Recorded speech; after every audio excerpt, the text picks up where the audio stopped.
دائما بتابع بثك دائما بتابع بثك، بقول انا لازم اطلع مع هذا. الله يسعدك. وانا ولا يشرفني، انا يشرفني ان انا اطلع معك. وانا والله ما بلعبش، انا لي فتره كثيره او فتره طويله ما بلعبش تحديات، يعني بجلس افتح لايف وبتكلم مع نفسي ومثل المجنون كذا يعني. اي بشوفك انا بتابعك يوميا. ايوه انا بجلس اتكلم مع نفسي كذا محبط، يعني اصابني الاحباط. آه. لا ان شاء الله ما يصيبك الاحباط ابدا.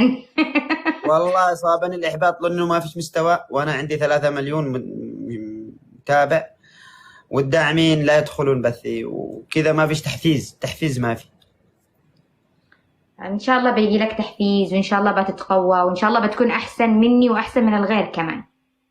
الله يسعدك. نلعب جولة معاك؟ تعال عادي العب معايا اي وقت. خلاص نلعب على طول. انت وين دحين، باليمن؟ لا مش باليمن، انا في مصر. اوه مصر كيف الجو الحين؟ يعني بارد؟ والله الان حلو.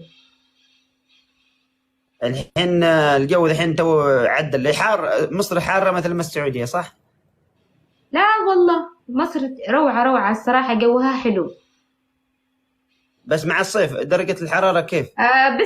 بالصيف وبالحمى جوها حلو الصراحة. يعني انتم يعني تشجعونا علشان نجي عندكم؟ ايه تعال غير جو هنا، وإيش على جو على كيفك. والله بدي كل الناس في مصر. انا ان شاء الله انا كذا خلي اموري تصلح كذا شوية. انا ايوه عندي ايوه. شوية ظروف كذا، ان شاء الله لو صلحت الظروف لاني اقدر اسافر، لكن الحين ما اقدر اسافر. تعال كن معتدل نلعب الجو. عادي، شوف اي وقت تكون فاضي عادي شير لي بنلعب انا وانت.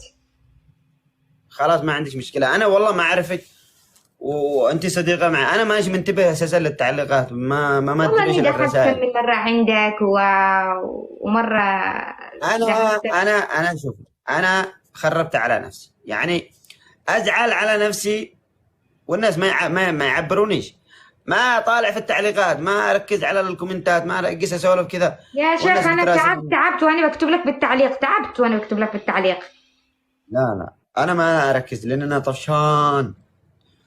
بشوفك منسجم مع الكلام وبتدخل يعني